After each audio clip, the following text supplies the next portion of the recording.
श्री गणेशाय नमः. श्री कुलदेवताभ्यो नमः. कुंडल्या जुळत नसल्यामुळे काही पालक हताश व निराश होतात आणि शेवटी जेमतेम गुण, नाड, गोत्र वगैरे त्यांना प्रमुख विचाराधीन असणाऱ्या आवश्यक बाबी लक्षात घेऊन विवाह ठरवितात. विवाह जुळवताना लक्षात घ्यावे की सर्वच मनाजोगे मिळणे काही अपवाद वगळता अशक्य असते. कोठे तरी मिळते जुळते घ्यावेच लागते. अवास्तव अपेक्षा विवाहास विलंब करतात. वय वाढत गेले की साहजिकच तडजोड करावी लागते. कुंडलीतील काही ग्रहयोगांमुळे विवाहास विलंब होतो, अडचणी येतात. तर काय होते विलंब होतं म्हणजे?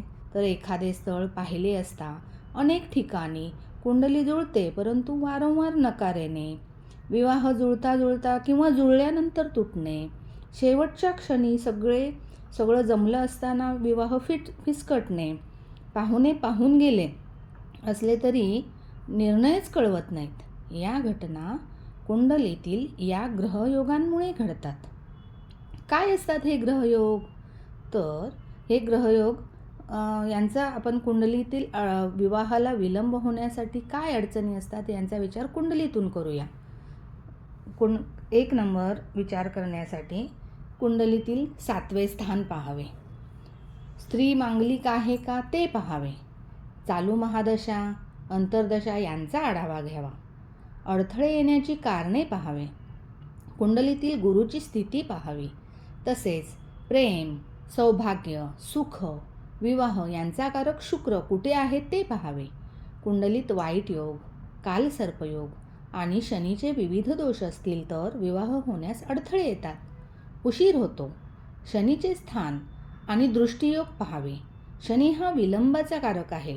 मुख्यत्वे शुक्रावरील, गुरुवरील आणि सप्तमेशावरील कुयोग, त्रिकस्थान स्वामी, शत्रुग्रह, पापग्रह यांच्याशी शुक्राची, गुरुची युती, सप्तमात हर्षल आणि नेपच्यून सारखे ग्रह आहेत का ते पाहावे. तसेच शनी मंगळ, शनी राहू, शनी केतू आदी युतियोग पडताळून पाहावेत. या अनुषंगाने शुक्र आणि सप्तमेशाला लाभलेले स्थान महत्त्वाचे असते. सप्तमेश मुलीच्या कुंडलीत गुरु आणि मुलाच्या कुंडलीमध्ये शुक्र जर त्रिकस्थानात म्हणजे 6, 8, 12 या स्थानात कुयोग बनवत असतील तर विवाह जुळण्यास विलंब होऊ शकतो. मग यावरती काय उपाय करायचा? तर सातत्याने विवाहासंदर्भात जेव्हा अडथळे येत असतील तर गुरुवारी दत्तगुरूंचे दर्शन घ्यावे. गुरुवारी दत्तगुरूंचे दर्शन घेतल्याने गुरुबल मिळते आणि औदुंबराची सेवा करावी. तसेच नवनाथ अध्याय, नवनाथमधला 22वा जो अध्याय आहे तो वाचणे हा उपाय प्रभावी ठरतो.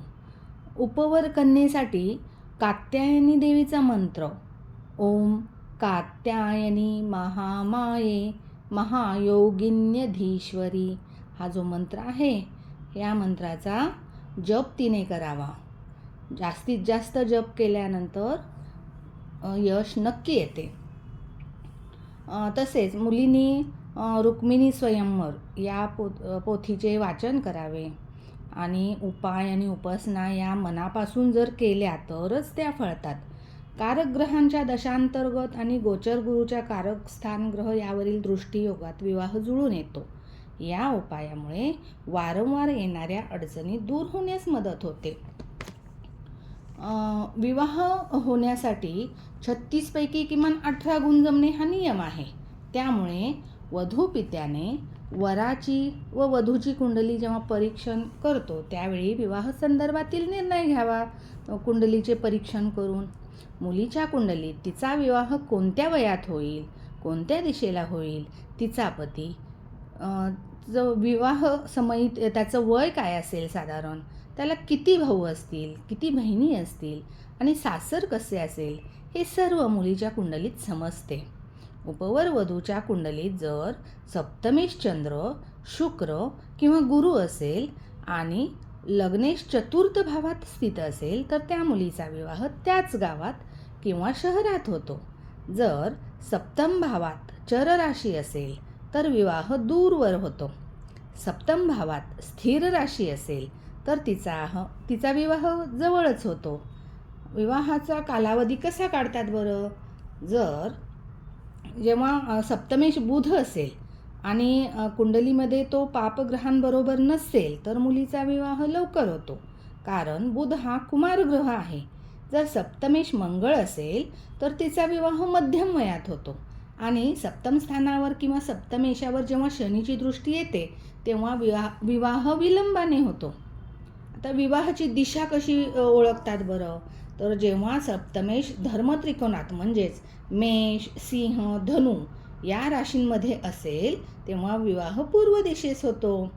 जेव्हा सप्तमेश अर्थत्रिकोणात असेल म्हणजेच वृषभ, कन्या, मकर या राशीत असेल तेव्हा विवाह राहत्या घराच्या किंवा जन्म ठिकाणाच्या दक्षिण दिशेला त्या मुलीचा विवाह होऊ शकतो.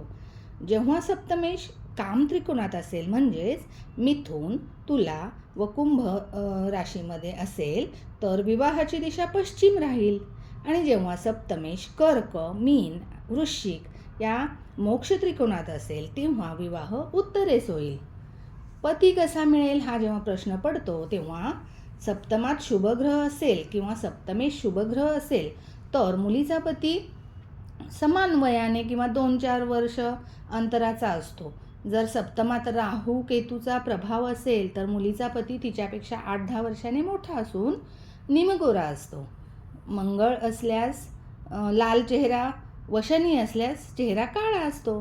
पतीला भाऊ व बहिणी किती असतील या प्रश्नाचे उत्तर शोधताना मुलीच्या कुंडलीत सप्तम स्थानापासून 3रे स्थान म्हणजेच तिचं भाग्यस्थान हे पतीच्या भाऊ बहिणीचे स्थान असते. या भाग्यस्थानातील ग्रह किंवा भाग्यस्थानावर दृष्टी असणारे ग्रह यांच्या परस्पर संख्येनुसार भाऊ बहिणींची संख्या कळते. सूर्य असता 1 भाऊ, चंद्र असता 1 बहीण, मंगळ असता 1 लहान भाऊ, बुध असता 2 भाऊ 1 बहीण. मुलीच्या कुंडलीच्या पंचम भावात तिच्या पतीची मोठी भाऊ बहीण पाहतात. पतीचे घर कोठे व कसे असेल ह्या प्रश्नाचे आपण कसे उत्तर शोधू शकतो? तर भावात भावम या सिद्धांतानुसार मुलीच्या कुंडलीत तिच्या पतीचे भाग्यस्थान हे तिच्या लग्नस्थानापासून 3रे असते. या स्थानात जर शुभग्रह असेल तर सासर उच्च व धनवान असते आणि हे स्थान जर पापग्रहयुक्त असेल किंवा त्या स्थानावर पापग्रहाची दृष्टी असेल तर सासर बेताचे किंवा गरीब असते.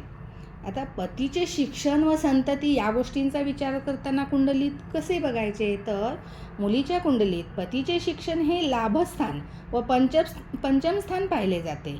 या स्थानात शुभग्रह असता मुलगा शिक्षित व संतती देणारा असतो आणि जर ही स्थाने शनी, राहू, केतू या क्रूर ग्रहांनी युक्त असतील तर संतती सुख मिळते पण फार त्रास सहन करावा लागतो. कधी कधी पापग्रहयुक्त पंचमेश संतती देतही नाही.